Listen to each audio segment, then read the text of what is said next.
नमस्ते विद्यार्थी मित्रों, गुड मॉर्निंग। आज हम कक्षा 8 हिंदी विषय में अध्याय 4 जिसका नाम है उठो धरा के अमर सपूतों।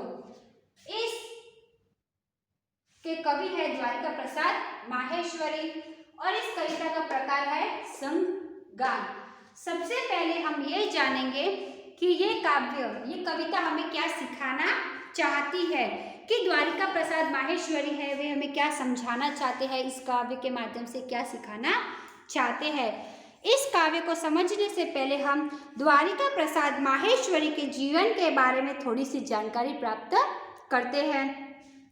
द्वारिका प्रसाद माहेश्वरी का जन्म 1 दिसंबर 1916 को रोहता के आगरा, जो उत्तर प्रदेश में स्थित है, वहां पर हुआ था।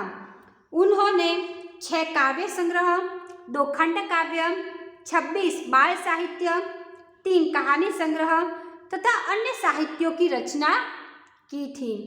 इतना ऊंचा उठो, उठो धरा के अमर सपूतों, कौन सिखाता है चिड़िया को, चंदा मामा आ, पुनः नया निर्माण करो, माँ यह वसंत ऋतु, हम सब सुमन एक उपवन के, उनकी प्रसिद्ध कृतियां है।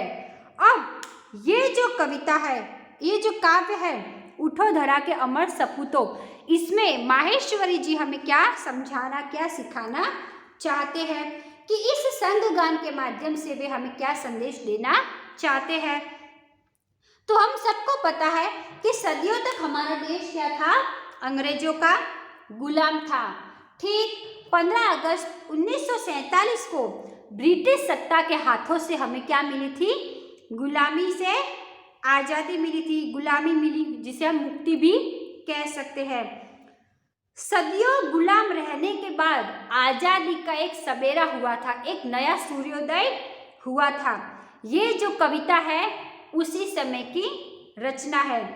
इस कविता के माध्यम से कवि ने देश के सपूतों को देश का नया निर्माण किस प्रकार करना है, उसकी प्रेरणा इस संगगान के माध्यम से दी है, कि इस संगगान से हमें क्या लेनी है, प्रेरणा लेनी है। हमारे प्रकृति के अंदर जितने भी तत्व हैं, उन तत्वों से हमें कुछ ना कुछ सीखना है, उन तत्वों से प्रेरणा लेनी है, उससे हमारे ज्ञान का उपयोग कर हमारे देश का एक नया निर्माण करना है। अब ये एक कविता है, तो कविता का हमें गान सीखना पड़ेगा। इस कविता में आने वाले अपरिचित शब्दों के बारे में जानकारी प्राप्त करेंगे। यदि हमें अपरिचित शब्दों के अर्थ पता है तो हम इस कविता का अर्थ सरलता से समझ पाएंगे। तो सबसे पहले हम इस कविता में आने वाले अपरिचित शब्दों के बारे में जानकारी प्राप्त करेंगे और उसके बाद इस काव्य का क्या करेंगे, गान करना सीखेंगे।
तो अब हम अपरिचित शब्द देखते हैं।